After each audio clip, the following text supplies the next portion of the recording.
this meeting to order. Do we have anyone here for the St. Pierre single lot subdivision? Good. Do we have anyone from the St. Pierre part? He's at the hospital. That I knew, but somebody was coming on his behalf, which hasn't happened. Who are you? Luke. Oh, you're Luke. Come on up, Luke.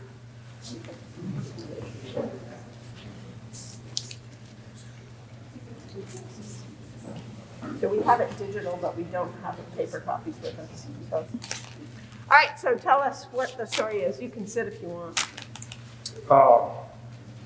They're not here for, these people aren't here about yours. Well, also. For the people online, I don't know if they want to hear this, but I think they're muted. Or they said they can't hear you. Who can? I don't know. Some of the people on the call. Harry, do you hear us? Harry? Still not hearing anything online.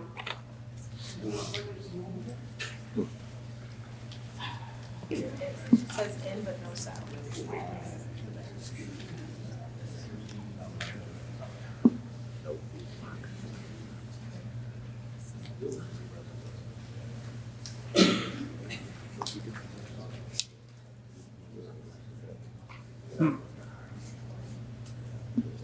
Can you hear now? How about now? Can you hear anything now?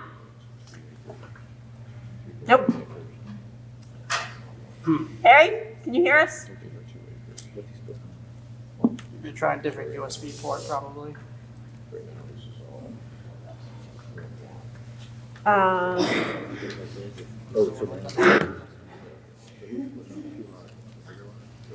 Let's take out the speakers too. Sometimes that causes it. Yeah, I'm wondering if that might be.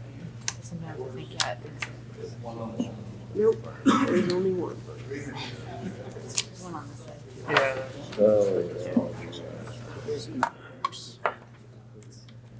Melissa, what Wi-Fi are you using? Just Fairfield Center School? Probably. You may have to use this app. Can you hear anything now? Yes? Good. All right, we see a thumbs up. All right, go ahead, Mr. Ringville. What would you like to know? What's the plan? You guys listening? This is Luke Rainville talking about the St. Pierre plan. I'd like to purchase that piece of land, tap it, and probably put a few cows in the old pasture for right now. And I don't know, maybe in a few years, if my wallet goes, I might want to move there, but really no big plans of changing nothing. It borders my stepson's land, so I can go through from the road there. I'm a sugar maker, and there's some trees on it, and that's what I'm interested in. And I have some beef cows, so I'll put a few cows in there. You're interested in the 63 acre parcel? Yes.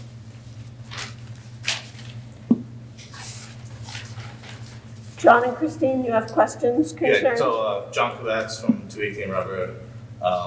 So you're planning on keeping it as ag, leave Yes. maple on it, okay? And any plans to put a house on it or something? Well, in the future, yeah, I would like to build a house maybe for me. One level where I live now, it's not a retirement home. So what's your relationship with the St. Pierres? How do you know those guys? Dave, Yeah. Neighbors, my whole life. But are you the one hanging the property now? No, No, you're not. Okay, No. because I thought he was also interested in purchasing that land.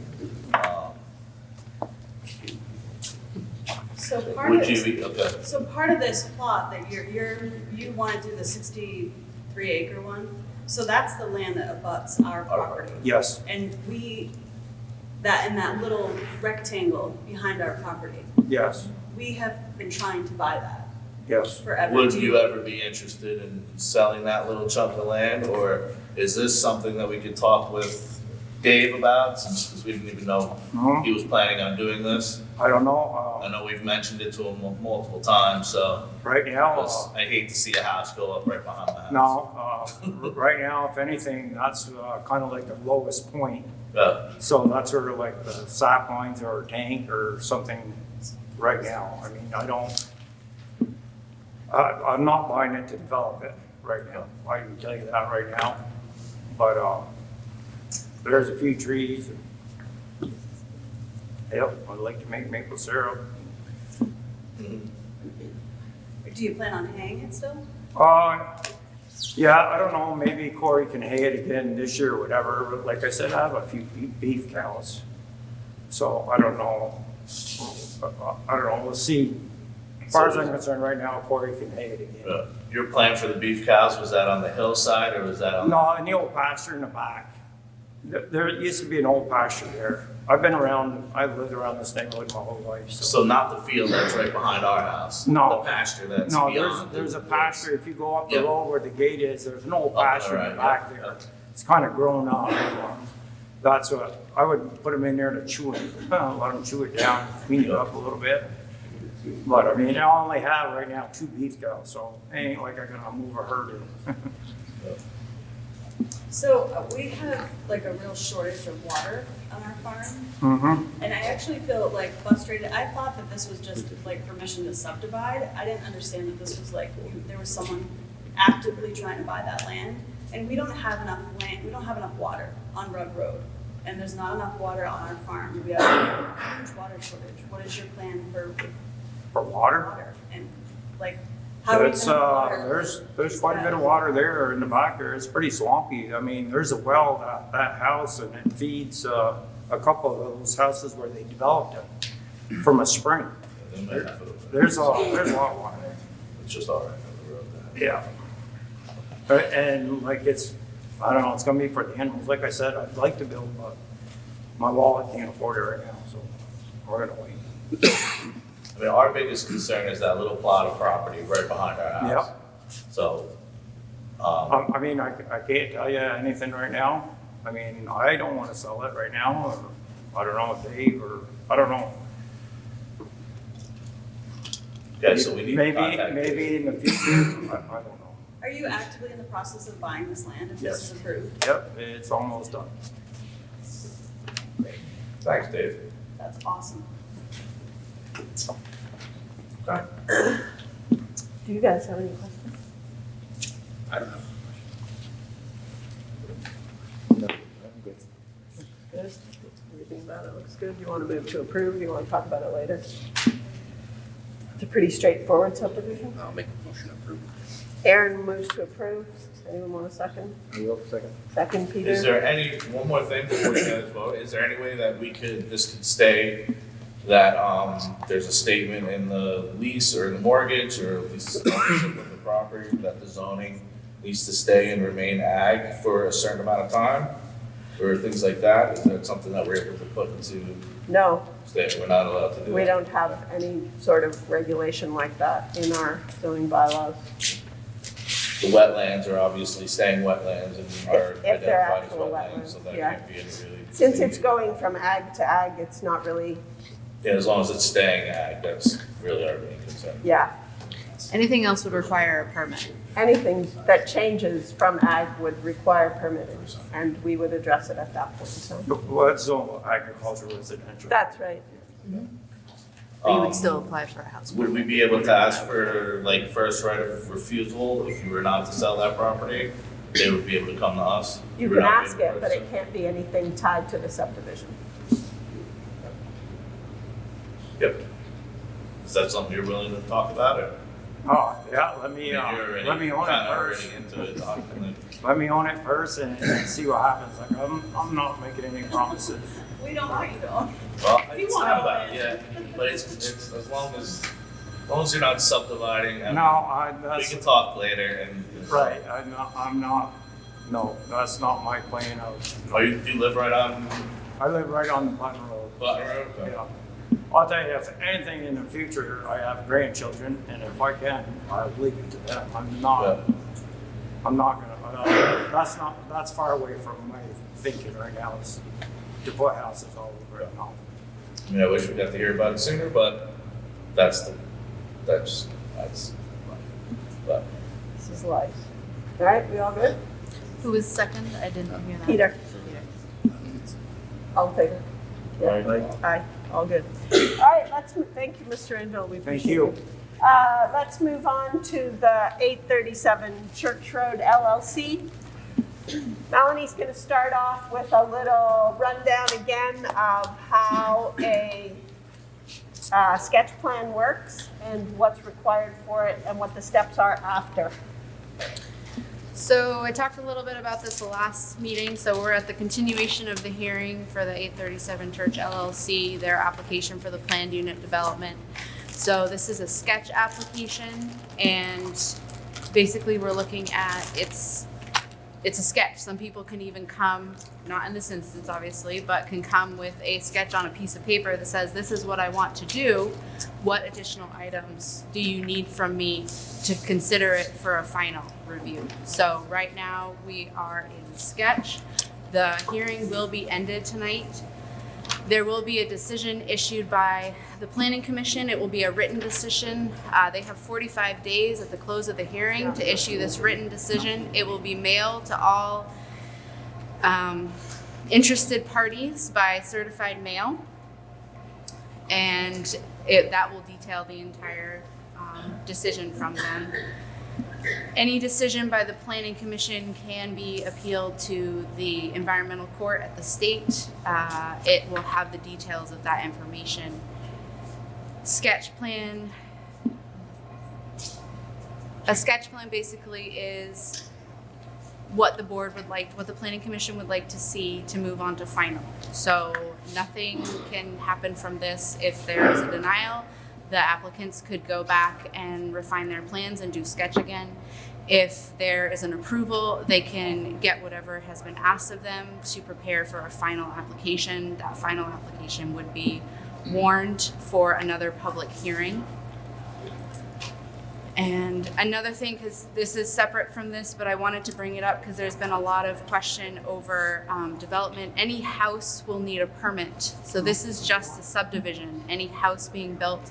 Also in the Fairfield regulations, one single house is allowed per parcel of land. The exception to this is the state rule of having accessory dwellings. So it will be one per lot. If anybody wants to build more lots, they have to do a subdivision. A subdivision is just the breaking up of a parcel into separate small lots so that potentially a house could be built or not. It does not mean that that is a lot that will automatically have a house. But whenever a permit is issued for a single family house or any new dwelling, all the abutting landowners of that individual lot are notified with a letter when the permit is issued. When a permit is issued for a house and any zoning permit in Fairfield is issued, there is a 15-day appeal period. That appeal goes to the Planning Commission. So that's a local process because that's something that I do is the permits for housing. So are there any questions on the process or anything around that? It's just really hard to hear you back here. Do you have a microphone or speak louder?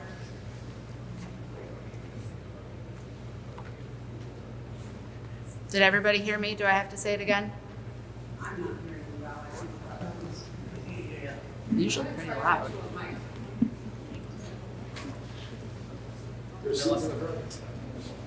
Melanie, I have one question. When you say appeal, is that appealing to you or to the environmental court? Appeal of which?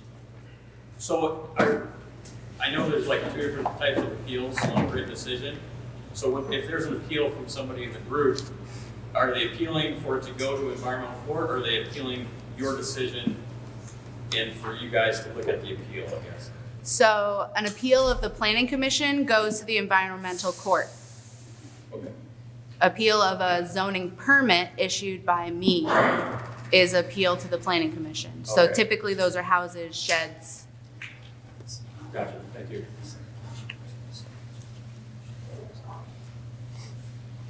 Get one? Cool. Excellent. Oh, it works. Will it mess with your sound?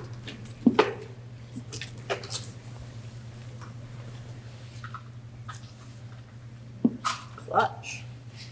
Let's not get too excited.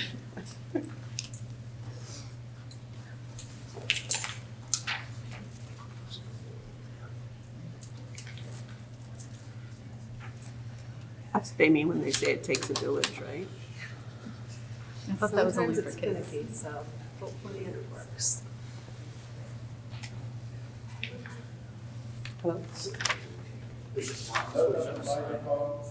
a toggle switch on the side. Turn it on. On the microphone? On the right side. I just thought I got that. Yeah, it's on. Hello? See?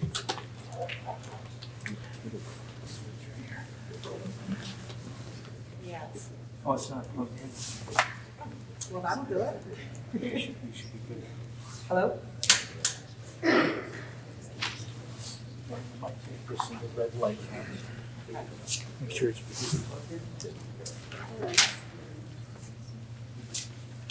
Got power.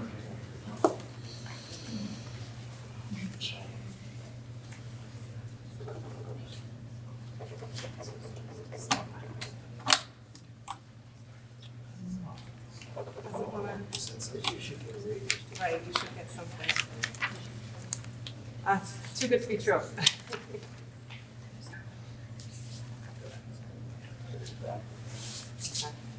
Well, It was a good idea. yeah. All right. Do you need to get up and yell? Did everyone hear enough of what Melanie said, or should she get up and yell? I think the getting up and yelling might be required. Sorry. Okay, we are here for the continuation of the planned unit development. We are here for a sketch plan review. This is a continuation of the hearing.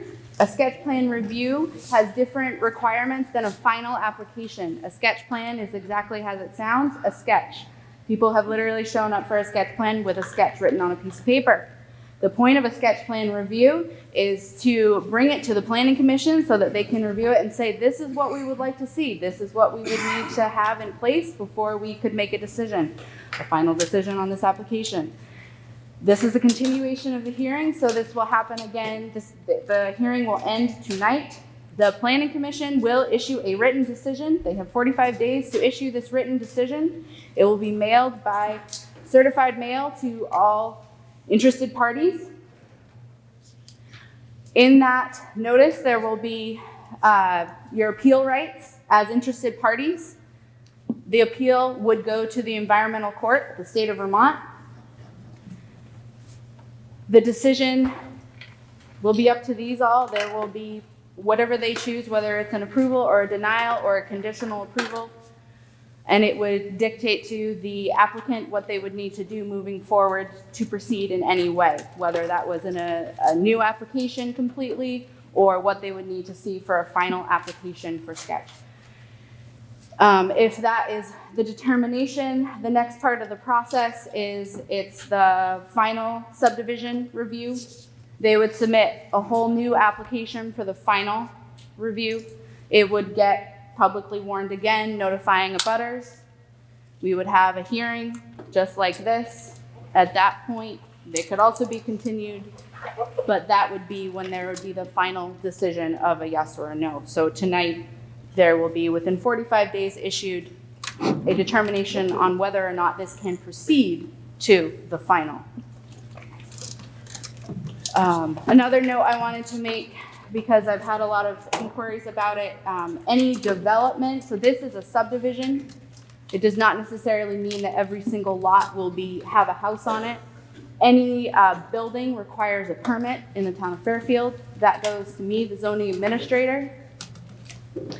And whenever a dwelling or housing permit is issued, all abutters are notified with a letter saying your neighbor has been issued a house permit, because you as a neighbor have appeal rights for 15 days, and that would then go to the planning commission. So just because a subdivision happens, as we just saw in the previous one tonight, it doesn't mean it's a development. because in the town of Fairfield, you can only have one dwelling per lot. The exception to this is an accessory dwelling, and that's a state thing, so it's usually smaller than the primary dwelling over a garage. So outside of that, you cannot have more than a single house. Anything larger like a duplex or apartment does have to come before the zoning board. That's not something that I can issue permits for. So are there any questions? Great. You want to come up? We've got a microphone for you working around.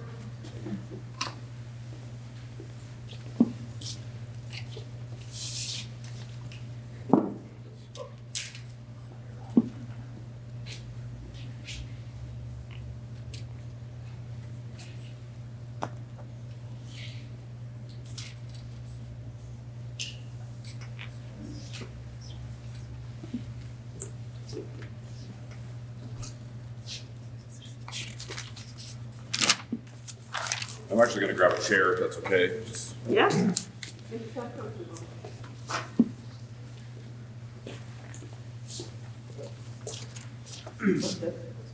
Yeah, sure. Melissa, I have a question. I know in the requirements for PUDs, it says to have like 7 copies of the map. Do they have that so we can look at it for everybody here? We didn't bring copies, I don't think.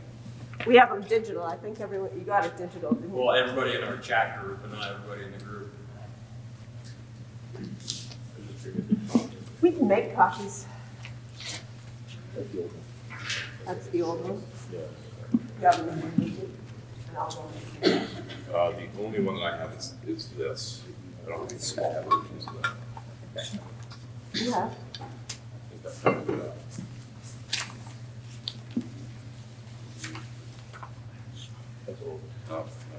We don't want to hold it up. I was just curious if they had it. I'll make them. We just have to find it.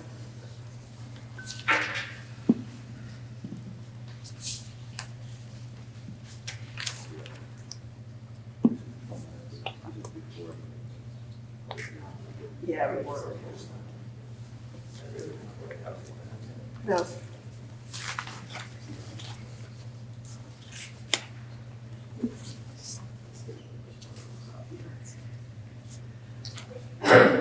Can I do it from my phone? No. We'll just have to give you time to come up and look at the map because I don't have the ability to copy. I have one other copy, a full-size copy.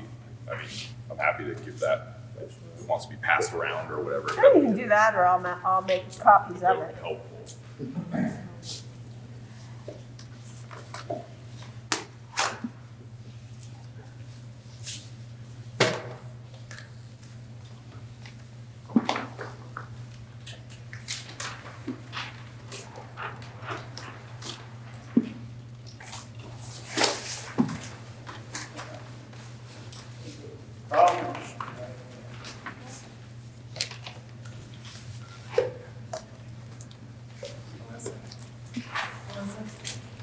Did you say that was an old copy laying on the table? This is. It's old. How does it compare to this one? They established, I'm sure it'll cover it. So this is, we don't have access to the new one? Or did we give it? Yep. All right. Why don't you go and then we'll. Okay. Well, my name is Luke Willey. I'm with Ruggiano Engineering. And we have Paul and Emily Buron with us here. We're the applicants on this project. So I'll give just kind of a brief overview. Obviously, this is a continued hearing, but we'll hit the basics here. So this is a proposed 9-lot subdivision. Now, when we say 9 lots, it's technically 9 lots because we're taking 1 lot and we're creating 9 lots from it. Of those 9 lots, what we're talking about here is 7 new proposed dwellings and 1 existing dwelling to remain. And then the remaining, the 9th lot would be the open space, conserved lot. as part of the PUD requirements. So we are proposing this as a PUD, following the regulations in the zoning regs. So this plan that we have here tonight represents a few changes, and I'll just kind of run through what those changes are. For a second here.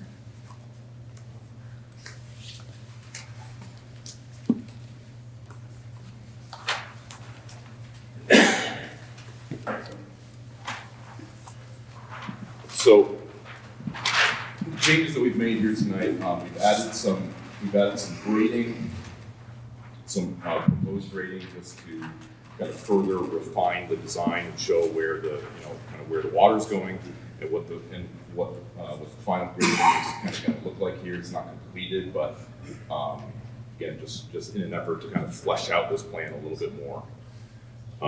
We have added a key map here where we're showing the mapped Primax soils for the state database. We have added hatching where there are steep slopes over 25%. So these hatched areas are all over 25% slope. We've added building envelopes to all of the lots, and we can talk more about the rationale behind those building envelopes. We have revised Lot 8 slightly in order to avoid the steep slopes. The location that we had the house in previously was in the steep slopes, so we've kind of reconfigured that lot in order to work around that. We've added well and wastewater isolation shields. So this is per the state requirements as it relates to the state permitting for water and wastewater that we haven't started yet, but we will have to get to eventually here. So as part of that process, that requires isolation shields for potable water systems and wastewater systems. And those are shown here. Obviously, we haven't gotten to that point with the project yet. So, these are subject to change, but again, we're just kind of putting things out there as they currently stand. Can you explain isolation shield? Yeah.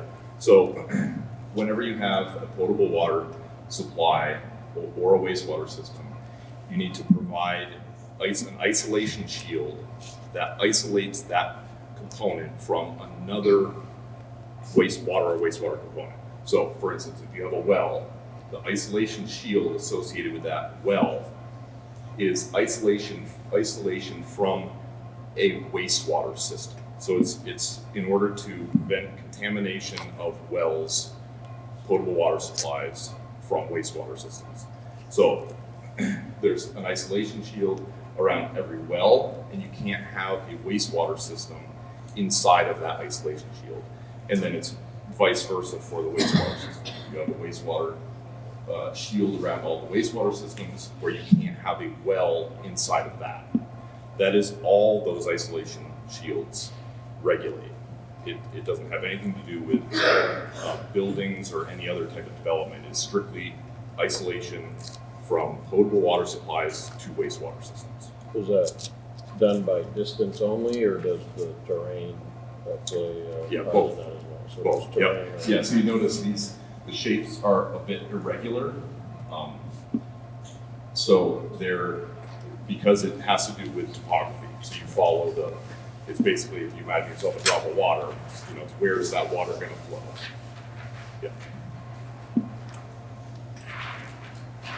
Yeah. We've also added entrance site distances around the main entrance here, where we're showing that we have adequate site distance per VTrans B71 standards, and that's as outlined in the regulations. We have reconfigured the cul-de-sac area here previously, and this is based on some preliminary discussion that we've had with the fire chief. We have sent this plan to the fire chief and the road foreman. We haven't received formal comments back from them yet, but we did have some initial discussion with the fire chief, and there was a comment about, you know, a cul-de-sac at the end here. We added that in. What we're really showing in this plan is kind of a belt and suspenders with regards to turnaround. So we have a hammerhead at the end of what would be the private road, right? So the private road would end after the first 2 lots, because then after that, it just turns into a shared driveway, because it's only serving 3 houses. So the private road ends at this hammerhead here, and then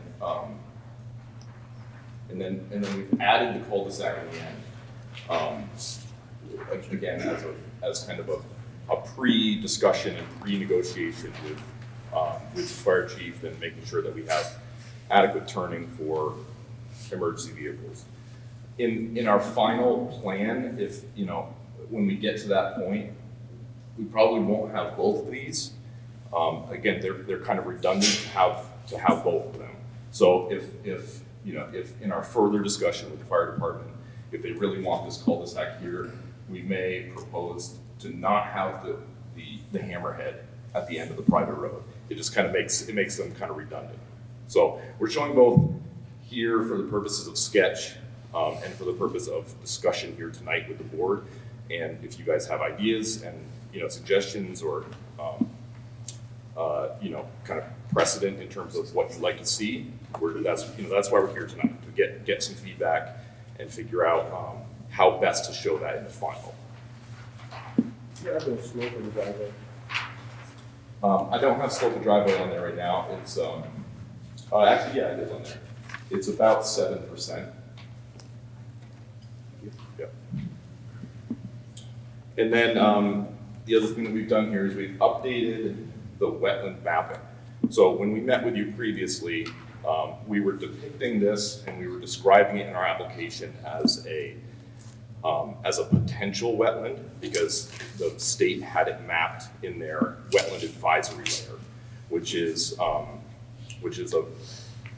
way that the state tracks potential or very likely to be wetlands based on, you know, various survey and ways that they've done that. In the time since, they have updated this particular area and basically pushed this mapped wetland from the advisory layer to the mapped Class 2 wetland layer. So it doesn't mean that it's been delineated. To our knowledge, it hasn't. And it doesn't mean anything other than the state now recognizes it as a mapped wetland. It would still be subject to, you know, delineation potentially, if there was going to be any impacts to that wetland. It doesn't really change anything other than the fact that the state has kind of upped it to definitely a Class 2 wetland and not just a maybe, which is not news to us. You know, it's very obvious that it's a wetland. And we'll get into that a little bit more too. So those are kind of the changes that we've made here to this plan. No other substantive changes to the lots or the layout other than those changes. So the next thing I kind of like to do is just kind of run through the narrative that we sent you. Please. And this narrative is updated from our original application in order to address the major points from the public comment and the things from the board that we heard at our last hearing. So we'll just kind of run through that here. So starting with the open space. So, you know, what we're showing here is 13.10 acres, which encompasses lot 9, which totals 60, I think it's basically right at exactly 60% of the lot in accordance with the open space requirements for a PUD. And that's section 3.58. Can we just show, your scale, could just show where lot 9 is? Yeah, so that's this center section. Basically encompasses the wetland, and then it wraps around at the top of the development here, and around, and then encompasses where the wastewater area is here. Totally surrounding the 5 lots. Yes. Yep. And just to clarify, so the regulations in the open space requirement lays out a number of options for how open space is going to be conserved.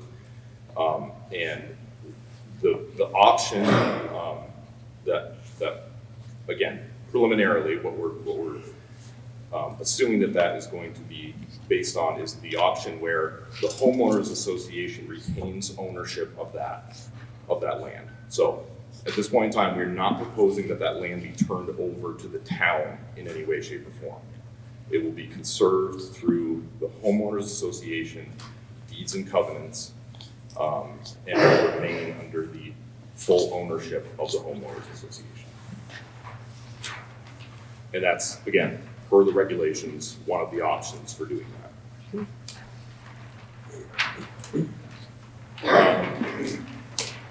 So utilities, again, we're proposing wastewater systems in a couple different configurations here. We have the main development down here will be served by a shared mound system. The two lots up here would have individual mound systems. They're kind of pushed together, but they're separate systems. We've done the soil testing for all of that, and what we're showing here on this plan is real sizing based on soil testing and calculations, and that will require a state permit that we have not done at this point. But again, everything it's all based on the real calculations, and meets all requirements of the state wastewater rules. The wells are all going to be individual wells, and again, we're showing where all those isolation shields would be, and showing that they're not going to be in conflict with any of the wastewater systems. Because of the amount of impervious surface that we're proposing here, this project will be subject to a state stormwater permit. Again, haven't gotten that far, but part of the exercise of adding some grading in there on this plan is to just kind of show kind of a feasibility, straight face test on can we get the water where we need to get it in order to treat the stormwater? And that answer is yes. And where that's all going to kind of go is everything would be collected in swales along the roadside, and then the stormwater treatment would happen largely kind of at the low point of the site below the wastewater system, adjacent to the road. There would also, we're counting on probably some disconnection areas at the houses too, which is basically where you take the roof flow and driveway flow and sheet flow it across the lawn, and get stormwater credit for treating them. It's actually the preferred way that the state wants you to do that versus collecting it all, putting it into a pond. So we'll take advantage of that as much as we can. Why do they like it that way? It's better. It's better for stormwater treatment. In what way? It's preferred. It puts the water back into the ground where it belongs quicker, Instead of a pond. and instead, in the places where it came from, versus collecting it and traveling, to a remote area where you're going to hold it. It's just more natural to do it that way. Again, that's all going to be regulated by the state. It'll be a state permit when we get to that point. And all of that runoff will be fully regulated by the state review and permit process. And they inspect that after you've done it. There's a whole, stormwater is actually, it's very strict. It's arguably even stricter than water and wastewater in terms of how that gets inspected and constructed and certified, and those permits expire. Unlike water and wastewater, stormwater permits expire, so you have to continually renew them. There's annual fees, and it's a very, very hands-on approach in terms terms of how that gets regulated and how it gets maintained in the long term. That retention pond, is it a pond or is it Yeah, it wouldn't. rain garden? Yeah, again, it would be a shallow. What we're probably looking at there is what's called a gravel wetland, which would be a surface, kind of a practice. Probably some shallow, might be a little bit of retention. It might be kind of a shallow basin where the water would collect, and you'd basically be creating a small wetland, and you bring in gravel, and it'd be like a small kind of gravel bed that you would plant with wetland vegetation, and it becomes a small kind of man-made wetland. And is that spot lower than the road? So, not necessarily. There's a swale, right? So there's a swale between it and the road. Yeah. And the idea with stormwater is you have to discharge your stormwater at the same location that it's being discharged now, right? So you have to look at the existing conditions, the existing parcel, and determine where is the water going right now. And you have to put the water back to that same spot. So where the water is going in this area, all that water is going to this roadside swale at that corner of the property. So that's what's dictating, where that treatment is and where it's going, is because that's where we have to discharge it to, because that's where it's going now.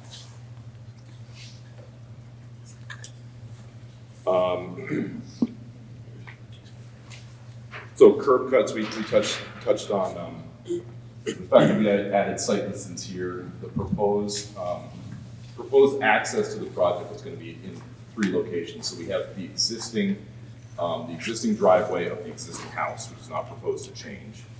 And then proposing a new access for the main development here, which would be a 24-foot road, private road, that would be fully compliant with the town regulations.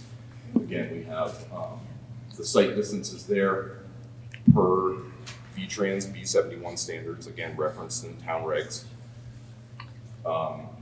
And then a third curb cut at the top of the hill to access the 2 proposed houses up here. And this is via, there's an old, there's kind of an old curb cut here. I don't know if the town recognizes it as such, but there is existing access into this land via kind of old road that then continues up. We heard in the last hearing that there's some historic, use of that road. So it does, kind of exist. It's the most logical place to get in to those 2 houses. So the wetlands, we talked about that we've updated that mapping. So the approach to wetlands is this. We can't do anything with wetlands right now. Outside of the growing season, wetlands basically won't really talk to you. So we can't do anything until the growing season starts. Once the growing season, correct, yeah. I mean, they will, but I'm saying in terms of project review and really, getting out and looking at things, they just tell you we have to wait until the growing season starts. So once the growing season starts, and that's usually in this area somewhere around the end of April, we will contact the state and and we will invite the state out. And this is standard approach for these types of projects where you have wetlands in the vicinity, but you're not proposing to impact them, right? We would have the state come out, we would meet the state out on site, we would look at the area, and we would get a determination from the state at that point as to whether they're going to require a full delineation of this wetland. Now, the design intent here at this point is that we're trying to give the wetlands a wide enough berth on both sides that we don't need, that we're sure we're not going to impact them, and hopefully avoid having to delineate. That's the goal here. And again, we're not wetlands scientists, so I'm be careful about how much I talk about wetlands because it's a little bit above my pay grade, but In general, the idea here is that the wetlands are pretty well defined on this side. There's an existing swale, there's clear changes in vegetation and in the soils that indicate this line is fairly defined. On this side, things are a little bit less defined in terms of the vegetation. But what we know is that these are definitely not wetlands up here because we've done soil testing. And the soils are definitely not hydric all the way at the top of the hill where we're proposing development. So again, the design intent here is that we're trying to stay far away from those wetlands in order to not need to go through the time and expense of actually delineating that wetland. Now, the state will have the final say on that. This is all regulated by the state. And when we have the state come out and look at this, they will tell us whether they're okay with what we're doing and that they agree that everything, that it appears that we're staying far enough away. And they'll either give us a yay or nay on this. And if they say, no, you gotta delineate it, then we'll delineate it. And we'll make any adjustments to the development, based on that delineation.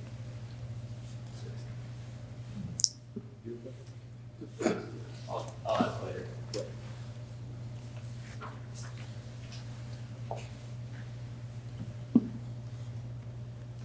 So with regards to conservation resources, so again, we've added the steep slopes onto the plan.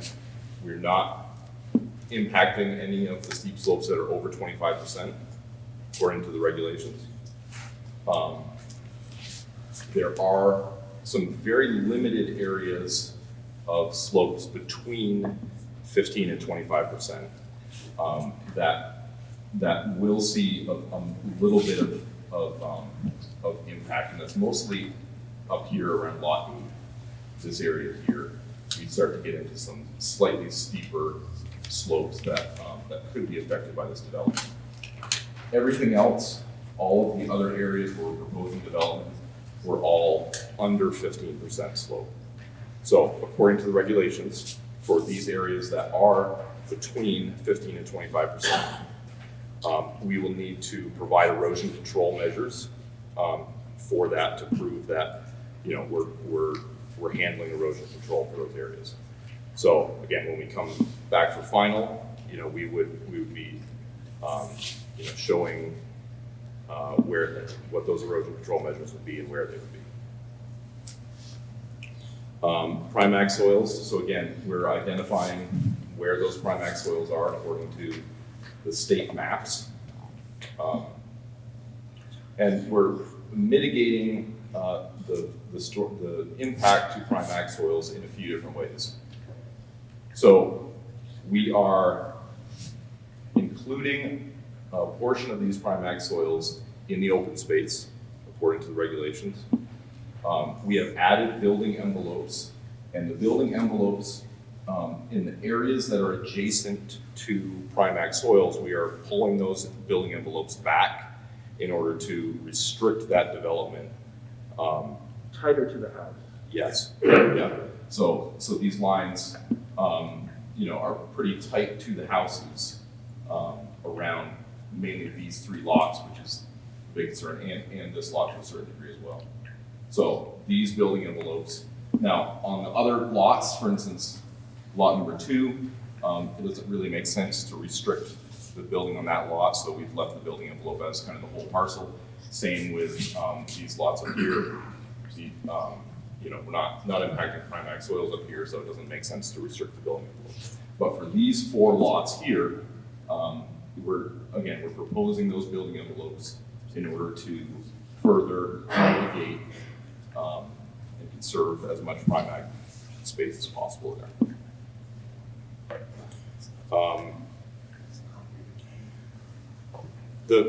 So the regulations talk about fragmentation of primag, and that's kind of the big topic in the town plan and in the regulations, not wanting to fragment primag soils. So a couple things with regards to that. There's not a lot of continuity between the Primax soils on this lot and the surrounding in terms of being directly contiguous. Obviously, we have the road, which creates a certain disconnection from Primax across the road, and the Menard property to the east also provides kind of a bit of a disconnection there as well, because even though it's mapped as being Primag, those soils are really in the vicinity of where the existing house is. So even though it's mapped Primag, it's a little questionable as to whether it's really Primag in its current configuration and current status.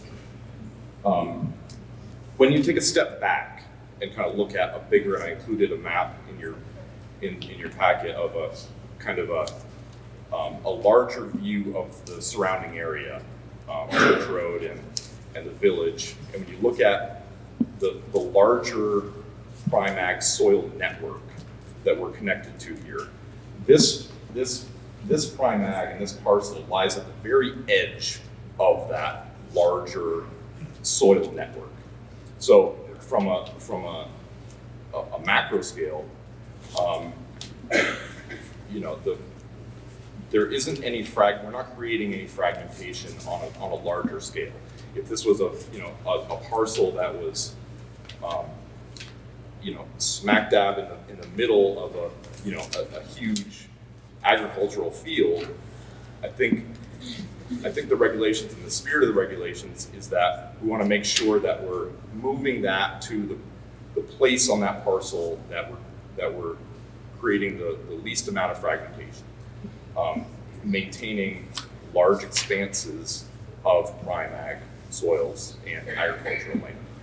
That's not really the situation that we have here. What we have here is a relatively small piece of land that is relatively isolated and at the fringe of the larger network. So that's kind of where we're how we're proposing that mitigation of Primax soils, and we feel that is in keeping with the regulations. And then lastly, I'll just touch on impact to potable water sources. Again, this was a topic of public comment. So we didn't do a any kind of full hydraulic study or anything, but we did take the time to look at a survey of drilled wells in the area, which is readily available public information. And we looked at the water supply rules and did kind of a theoretical exercise of if, again, I want to emphasize here that what we're going to be talking about is all regulated by the state. So this would all be part of our state water and wastewater permitting. It's 100% state jurisdiction.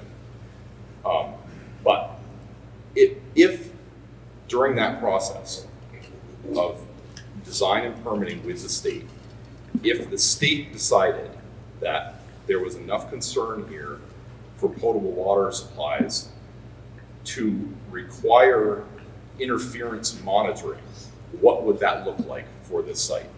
And that's all spelled out in the state rules. So again, I don't see any scenario where that would be required by the state for the size and scope of this project. But what does that mean, interference monitoring? Yeah, so if the state determines that your proposed water design for a new potable water source is at risk of impacting other potable sources around you, they can require you to do an interference monitoring study. And that's all spelled out in very clear terms on what that is in the state rules. And basically what it is you, and it's done after you drill your source.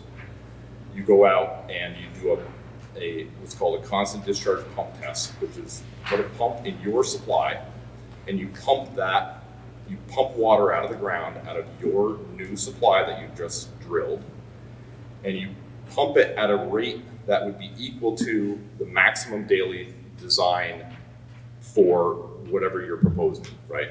So in this case, what we're talking about is, so we've broken this up into two different monitoring zones. So one monitoring zone for the development at the bottom of the hill, and a separate monitoring zone at the top of the hill. So for these 6 houses down here, what we're talking about is a maximum daily demand of 2.5 gallons a minute. Okay, is what you would be required to produce out of this well, or this combination of wells, in order to meet the demand of these 6 houses. Okay, 2.5 gallons per minute. And you pump that at a constant rate, and then you monitor whatever surrounding wells that would be of concern. And if those wells, if the surrounding wells, if the water level in those surrounding wells drops, then you are interfering with that existing water supply. And so the procedure for setting up this test is based on your maximum daily demand. You draw a circle around your well. Now in this case, we're talking about a group of wells, but it's the same concept. So what I've given you those maps that show us doing that. So we've created, so again, based on the maximum daily demand, we have 2 radiuses that would theoretically be used for this monitoring study. That radius for these groups of 6 houses would be 500 feet. The radius for these 2 houses up here is 200 feet. The reason why we're not combining those is because if we combined them, it would be a combined 500-foot radius. But these lots are more than 500 feet away from these lots, so it doesn't make sense to combine them. So that's why we're separating them like that, which is, again, that's how you would do it if the state were to require this. When you look at those radiuses, 500 feet for these and 200 feet for these, there are no existing potable water supplies in those radiuses. So there's no concern about interfering with any existing surrounding potable sources for this project. Luke, how do you know that spring is not potable? You talking about this spring? Yes. Well, my understanding is that the way the water rights are deeded is it's for agricultural use. But that's potable water. For cows, it has to be potable water. That's not considered potable water in the states in terms of the state definition. Interesting. So you don't, okay. Well, care? You don't care, but okay. I'll get to that, sorry. So just to, on that map also, we also plotted in where the municipal sources are for the town, which are over a half a mile away. So they're over 3,000 feet away from this site. And we've also put in the source protection areas that are associated with those that would regulate, hazardous, anything that the state would be considered hazardous or potentially, dangerous to those public water supplies. They've outlined that area in that source protection area. So, I mean, as you can see, what we're talking about for distance here is it's really a non-issue. There would be absolutely no scenario that the state would ever require interference monitoring for a water supply that was over 3,000 feet away.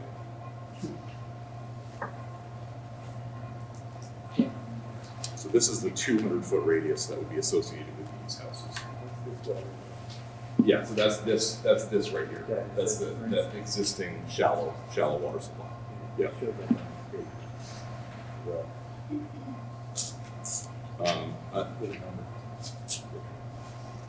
Oh, no, I'm sorry, that's not what this is. This is the neighboring well to the house here. Yeah, and that's outside of this 200-foot circle. Just on Yeah. labels outside. Yeah. Yeah, that all of what I just talked about is only with regards to existing drilled wells that show up on the state database.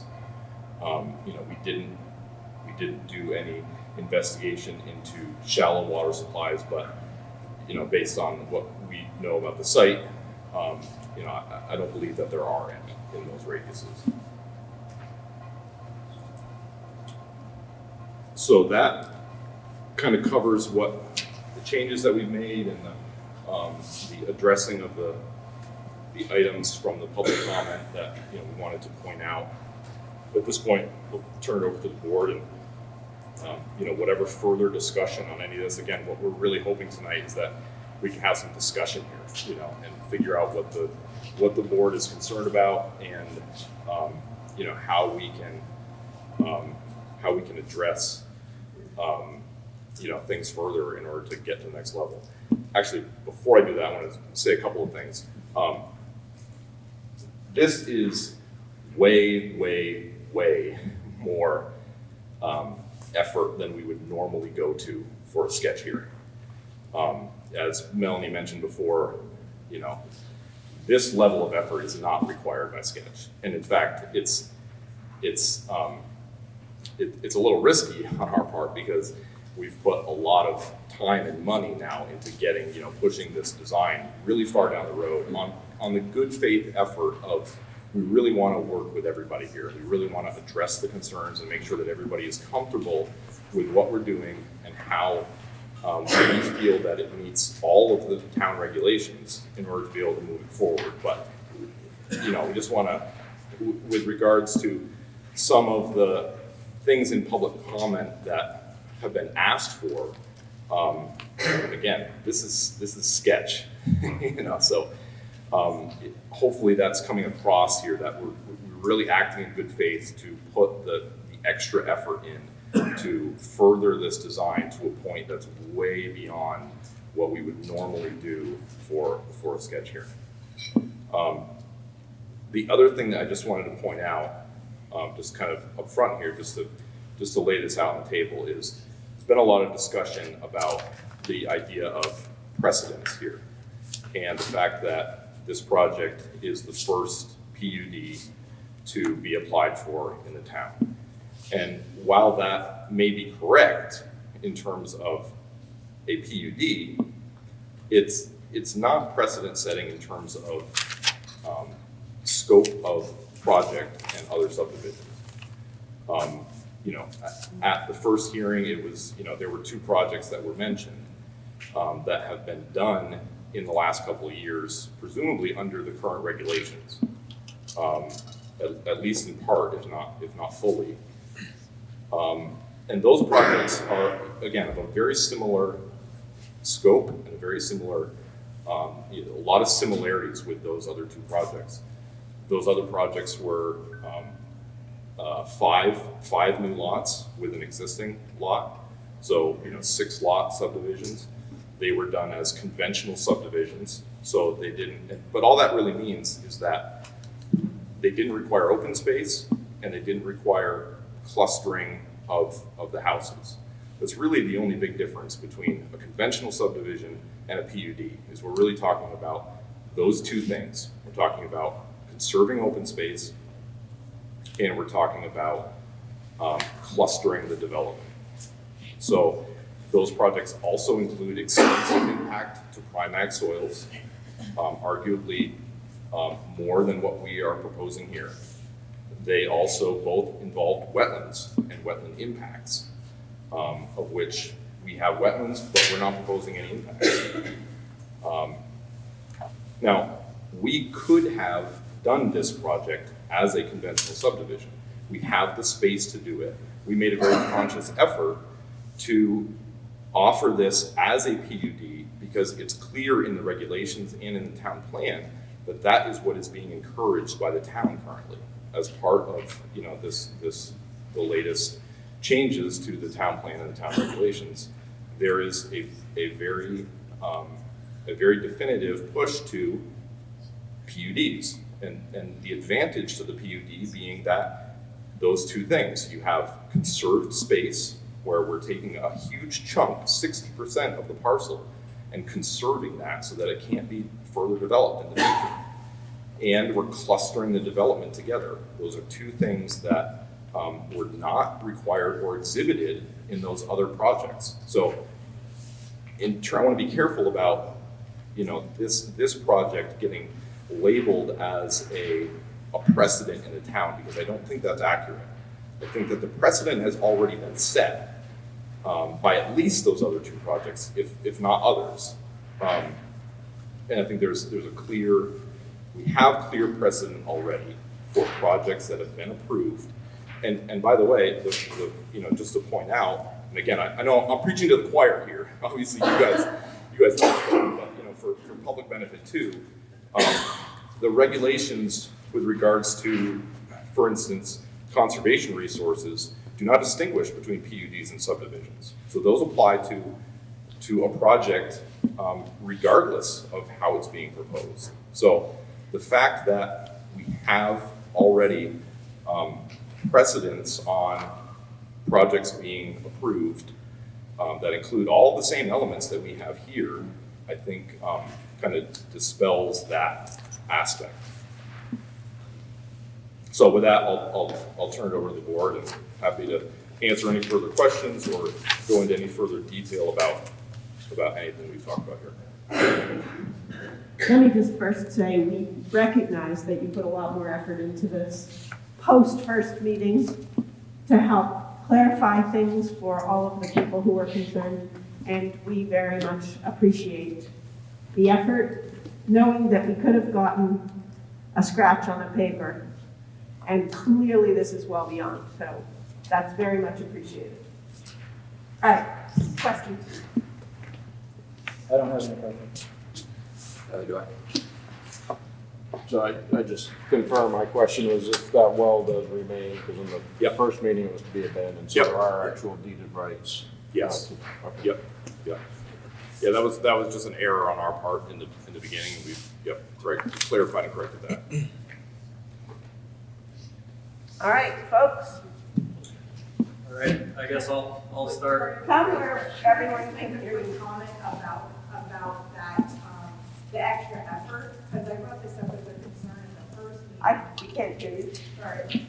I brought this up as a concern at the first meeting, in that Fairfield has a two-step process. So I think that's why it's important for the extra effort. Otherwise, the town maybe look at going back to a three-step, you know, from sketch to preliminary to final.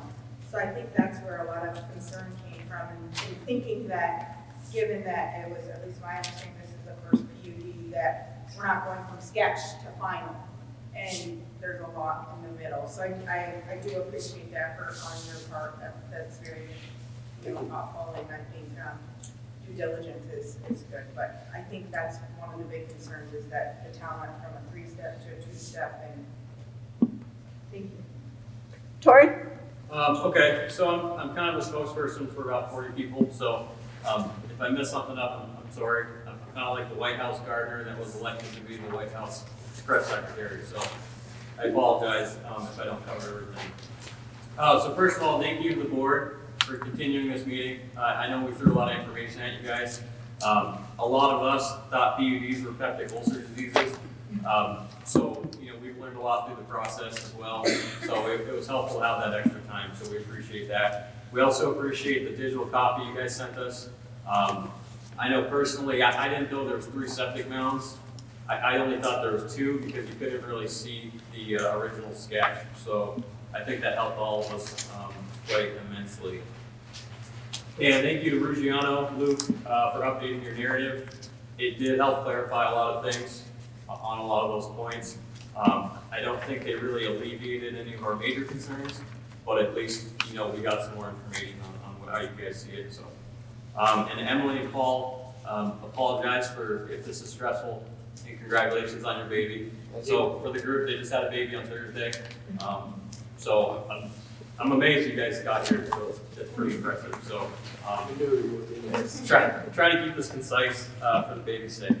So, as it stands right now, we feel that the current application does not meet the intent of the town plan nor the specifications of the zoning regulations.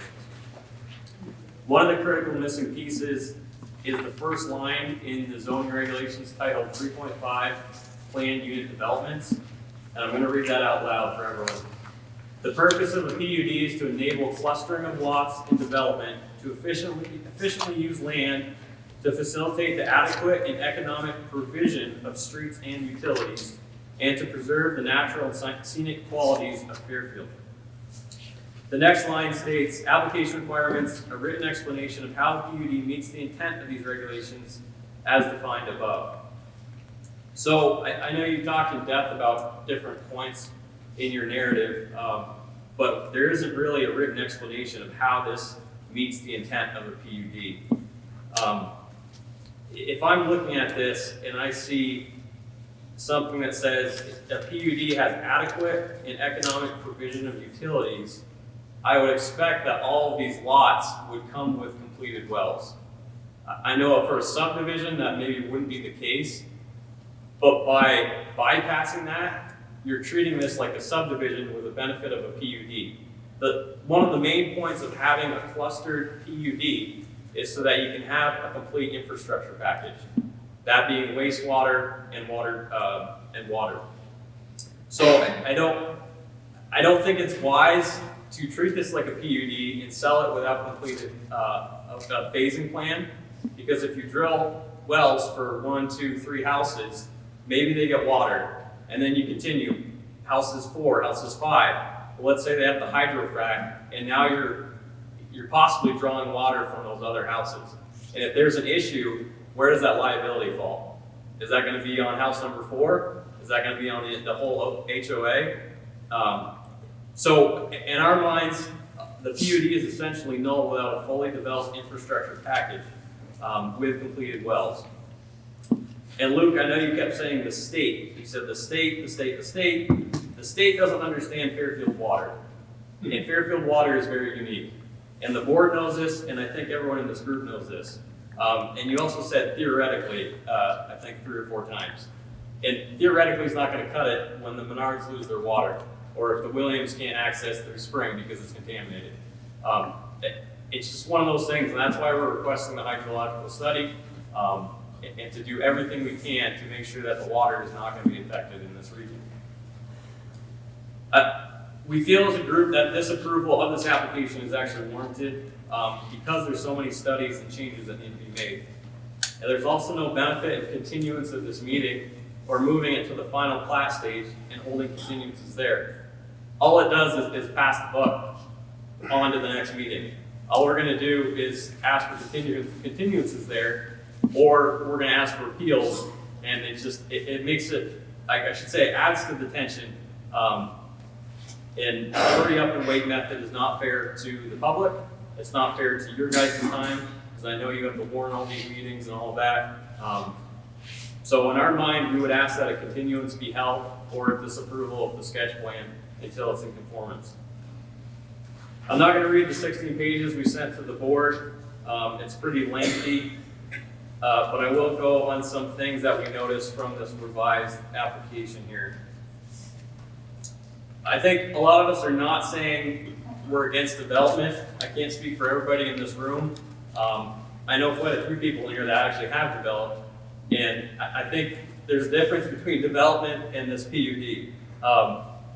There can be buildings built on this lot that are in conformance with the bylaws and meet the town intent without putting something like this on that lot.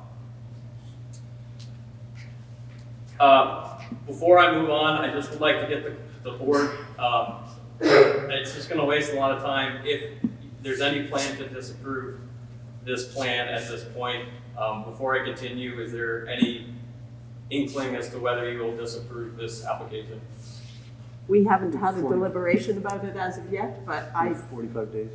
we have 45 days to make a deliberation or to make a determination. Okay. All right, so I'm gonna hit these topics real quick. So like I said, right now, this does not seem to meet the intent of a PUD. So we talked about one of the major goals of PUDs is cluster development, which needs to have a comprehensive infrastructure package. We request that the board request a master phasing plan to include a plan to ensure the wells are engineered, drilled, and completed by the applicant prior to finishing the PUD.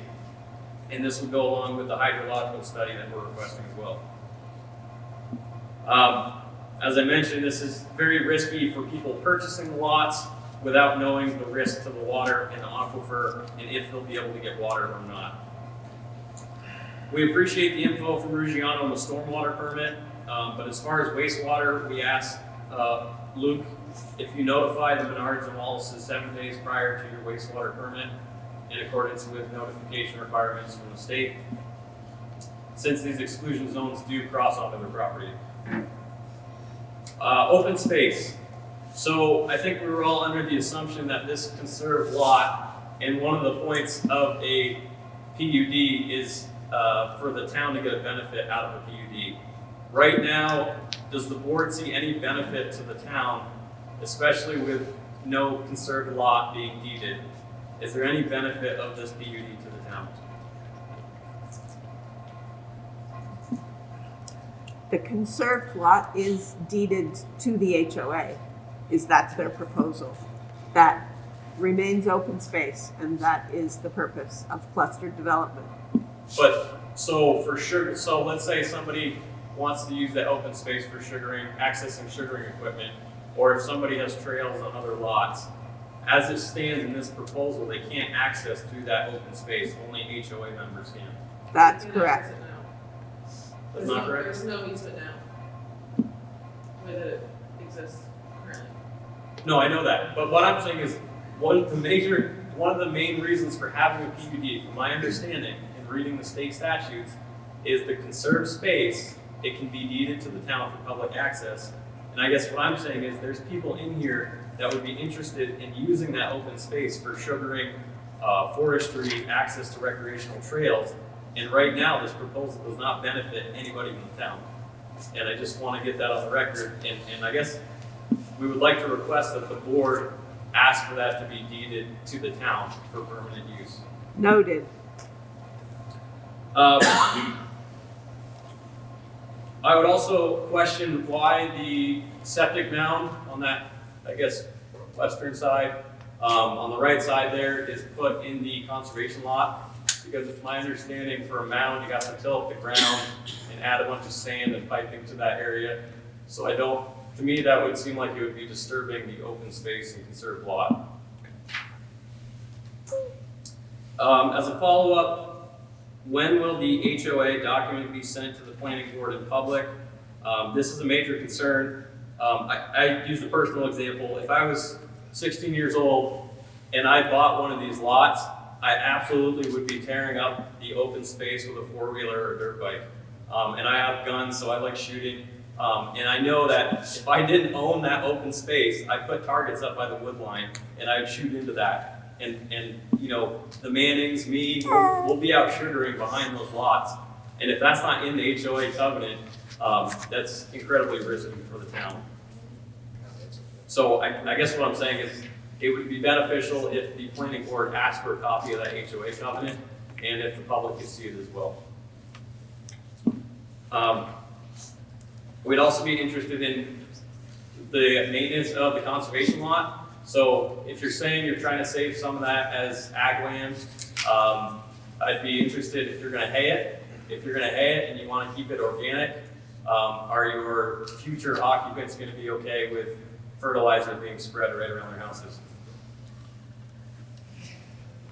I would also ask that the board request the applicant provide a state wetland permit, which is known as a conditional use determination. We appreciate, Luke, that you're talking to the Vermont wetland staff, but there's an actual procedure that's in place, and we would ask that the board request this CUD.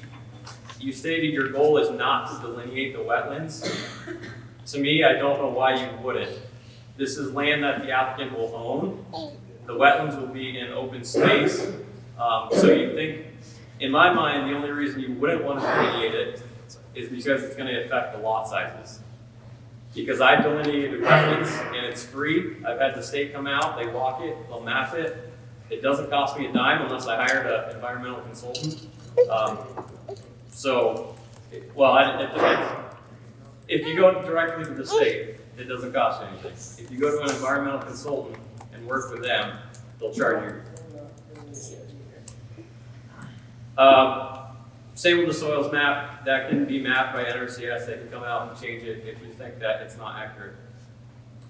The engineer, Luke, we actually, I can't speak to this, but apparently the state changed their driveway standards for emergency use vehicles, so that B71 is now known as A76.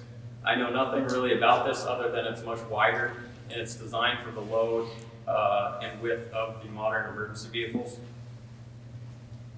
And then the water. So we talked about the old spring. You mentioned it's not potable water. This really concerns me because I don't know, Ben, I don't know if you can speak to this, but yeah, I just don't understand how you can put a house right on top of this spring. Have you figured out where that water comes from? What's feeding that spring? I mean, if the board would like me to address anything, I'd rather not get into it. We don't want to have any of that, but I don't know the answer to that question. If you know the answer, go ahead. I'm happy to answer things that the board would like me to answer. Go for it. So specifically with regards to that, again, this is all regulated by the state. Yeah. So when we go to design water and wastewater systems, we have to follow a very strict black and white set of rules for what things can be placed where and what all the isolation and setback distances. And if we have an existing water supply, there are certain setbacks that we have to meet. And everything that we're proposing here is in accordance with the state rules with regards to setbacks, with regards to isolation distances, how close that house can be to the existing well, how close the driveway can be. All of that is very closely regulated and will all be part of the state permitting process. And I think that's kind of all we need to say about it. So if we needed water, right, let's say the Williams, they ran out of water at their milk house and they needed to get water from that spring, and we're telling you now it's a potable water source. Does that play into this at all, or is that just kind of ignored? Is the spring considered? You said it wasn't considered. Well, let me back up. Let me back up, because I think it's important to understand here. Again, this is why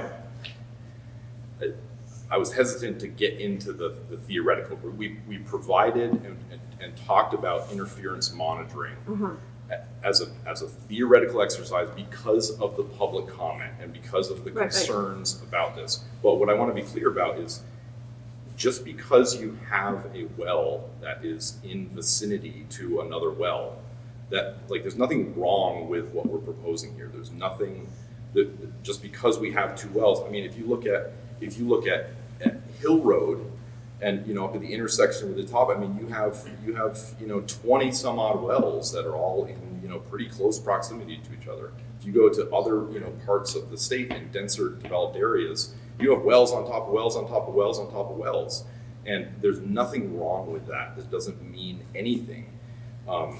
With regards to the interference monitoring, if the level of density and concerns about water get to a certain threshold, the state can require you to do that interference monitoring. And even if you do have interference, that's not even necessarily a deal breaker. It's just that if it turns out that you are interfering, then you have to just figure out ways to mitigate that. And there are things that you can put in place to mitigate those interference. But again, what we're talking about here, it's just such a non-issue that and again, this is all very carefully regulated by the state, and we have to meet a very strict set of rules. And I guess that's where I'll leave it at that. Yeah, good. Go ahead. Can I just have a comment? Yeah. On the potable water, it's stated that it's not potable, but that is potable water that the Williams have a line that goes from that spring. Let's not include, worry about drilling wells, but. It's a spring. It's a spring. It's a difference, not a well, it's a spring. And they have a line that goes from their well to the barn, which can end up in the milk house, which has to be certified by the state, and that is potable water. And regardless of how that is defined, whether it's potable, whether it's not potable, that I don't really care. That it doesn't impact this at all. We are. It impacts us. Let me talk. Hold on. Let me finish, please. This design is fully compliant if that was a potable water source.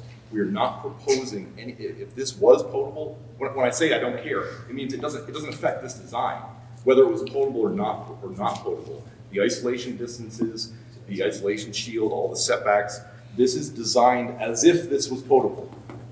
Okay, in terms of isolation, there would be no issue with what we are proposing if that was potable water. And whether it's used for that or not is again, that has nothing to do with my scope of work here. That has everything to do with how it's needed, but this is fully compliant. There is no risk to that water source as potable water with regards to what we are proposing here. That's the final answer we I've needed. got one last closing comment. All right, one last comment. Yeah, so I know you mentioned there were two other, I guess, subdivisions like this one. I don't know, does anybody in this room think that Chuck Thomas's subdivision was like this? No. So we're talking about. No. I just want to get that. That's not the one. What are the two ones you're referring to? I would assume. Reed and Jetty, Reed and Jetty, both of which were built on larger segments of ag land than ours. and in recently. Within the Developer last few years. Yeah. St. Pierre is up there. Huh? St. Pierre is up there. I think the biggest difference is we're gonna be able to see this. They have a subdivision. Jetty. No, I'm saying St. Pierre. Yes, I apologize, I assumed that you're talking about Chuck Thomas. No, not Chuck Thomas. Okay. Yep. Wasn't Tim Reed built up in the pasture, not in an active, currently being used cropland meadow? And I may have misunderstood, I honestly don't know. But wasn't his subdivided, not a group? Not Yes, a it's not a PUD, style? it's a subdivision. So I don't think if it's just a regular standard subdivision, am I right in understanding that it's not the same animal? It's not a PUD, you're correct. And it was in pasture, not meadowland? Yeah, up in the woods. Uh-huh. So I don't know that I'd agree with it being apples to apples. The intent of the PUD is to conserve the ag subdivision, doesn't necessarily state that, correct? Correct. All right, anybody else have comment? Linda. Yeah. Okay, so I'm concerned that, like, we gotta remember all the good intention in this room right now. This is such an opportunity to direct our future together. It's not a problem yet. But that can turn on what we do right now. And I totally disagree that this isn't precedent setting. Because I own 20.3 acres of land that's almost set up exactly like this, with the same amount of wetland and the whole thing down at the end of the Castle Road. And if I ran in here a month after this and almost put up the same, I could almost put up the same darn thing, people would have to be concerned. I hope there would be another 60 people in here. So what we're doing is very precedent setting, because the next person and the next person and the next person will do what just happened here. They'll say, well, the last one you did, you said it was okay. We just did it, right? That's going to happen over and over again. And I'm really concerned about this lovely, neighborly community aspect that we have to Fairfield going away. Because remember, what's going on here is that I have had people tell me, oh, I don't care about that. I don't have to look at it. And if you use that logic about why they're not here, that means when one goes next to them, it'll be a different set of 60 people here. And I just don't think that's what we want. So I just want to remind us that the future is not something that happens. It's something you create together in a beautiful little community like this. And then, so here's what I think. Right now, the people of Fairfield are saying that they don't, that we aren't saying that we don't want development. We're saying that we want careful development. And if the PUDs start popping up all over Fairfield, we want to have set the boundaries, the concerns, got it all talked out now. It might take a little friction right now, but it'll be nothing compared to the friction that we'll see if it's another 60 people here, another 60 people. So here again, good intention in this room, totally. So as to this proposal, the most obvious opportunity here is simply asking these applicants to propose something that totally honors our town plan. Some really good folks, some in this room, went to a lot of trouble just in the last 2 or 3 years to come up with the specific wording. I'm sure they labored over that. And I know the zoning regulations came just the year before that. And it really concerns me if we have this opportunity to construct something beautiful and simply ask these applicants to come back with something that honors that. Because here's the thing. What we're all going to be happy with is something that shows that applicants in the future share our values. They know our struggles. They know us. They know that water is a problem here. They know that we want to see beautiful rolling valleys. That we want applicants that respect protecting the wetlands and respect other people's property and how what they do matters. And I'd like to point out that as it stands, this also leaves us with some really serious liabilities to the town budget. And I think that's what's happening in this room. We've got a collective wisdom in here of people who know when you fly by the seat of your pants or you rush through things, you end up with a lot of expensive unintended consequences. So I heard that when I talked to a lot of people, my neighbors. I heard that everybody wanted this to just pause, take some time, because here's some of the liabilities that are sitting out there from a town budget standpoint. So we need to have absolute clarity and a firm plan related to the bonding of this project. I know from somebody who's done this all over the state that these projects are always bonded, always, for good reason. And we need to know how much that bonding is going to, the applicants need to know how much that bonding is going to cost, and we need to know what success and failure looks like, that we can address all that from the outset before we go forward. The bonding is critical to this. What if all these new wells all in one place change the town water system? I know you theoretically say that can't happen, but we have people in this room who know where we were and why we got the town water system. Because our school was getting some threatening situations from the state with the fragile water system. If something new, 8 holes, all hooked in one spot, affects that town water, the town water system, which is already on its last. Right here, there are 54 hookups, and people with good sources in here, John, say you couldn't put another one on it. So that's pretty fragile for my idea. Imagine a day when that school can't function because we don't have enough water. Who pays for all that? That's what the bonding is for. So, also, I'm very concerned that if we're not careful, we're going to have mounting legal expenses. Because if this winds up in the environmental court, most of us know what a lawyer costs per hour. That is something very, very likely and very realistic that we have to consider in the town budget. Another one is that without attention to detail, fire and safety issues can be overlooked, and the liabilities can fall back on the town's resources. And the rules, the homeowner association rules we've been talking about, we're leaving ourselves open, I worry, for becoming a kind of litigious town where people sue each other because of the lack of clarity in the very, very beginning. If we all know what that homeowners association is planning for everything, the things that you mentioned and some things we can't foresee, then we don't leave ourselves open for more big contentious discussions. where neighbors yell and threaten, blah, blah, blah. And the last thing I think we already are seeing, right now, we are at a bottleneck with the bookkeeping aspect of this process right here. It takes money to pay somebody to put up all this stuff and make it public record. Part of the reason why we're all here is because we can't keep up with, if we go the PUD route, we're going to have to fund more access to the bookkeeping, more access to somebody in the zoning information area so that people can get their questions answered, so that public records are there and available all the time.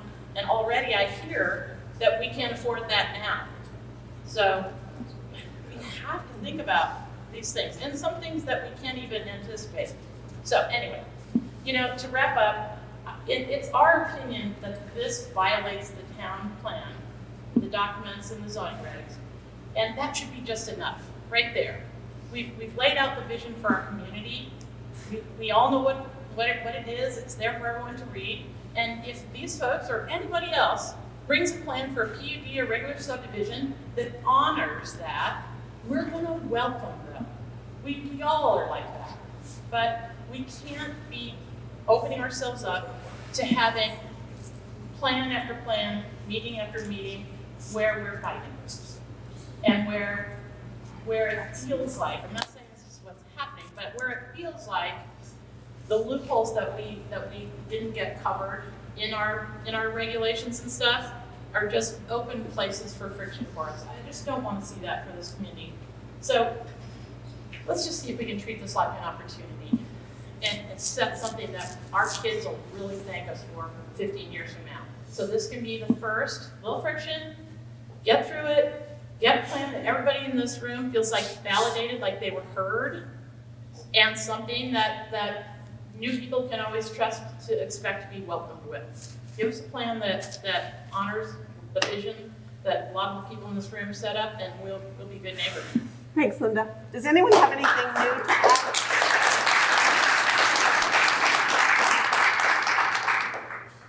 Anything new to add? New. Were you able to get any of the questions that are coming through? I don't really have a question. I have a couple of comments, which I will share.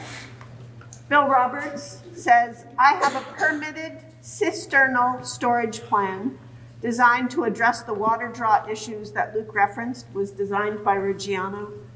Engineering is probably a better plan than drilling adjacent wells in sequence. Just a comment.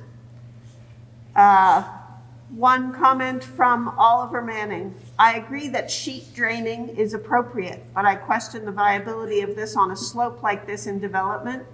The goal for this type of water treatment is the water to pool and settle into the ground, not run down a hill.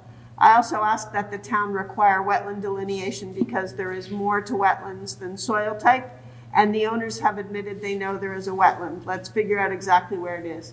It's also my understanding that conserving prime ag land is not making it a lawn. Will the landowners be okay with organic fertilizer being applied to their lawn? You can't conserve ag land if it's not continued to be farmed. Those are the only questions I have and comments I have here. Does anyone else have anything new to add? Hearing none. Have we further questions that we need to ask Luke or the Burons? I think we are probably in a position to decide whether we're going to close the hearing. The motion? Make a motion, close the hearing.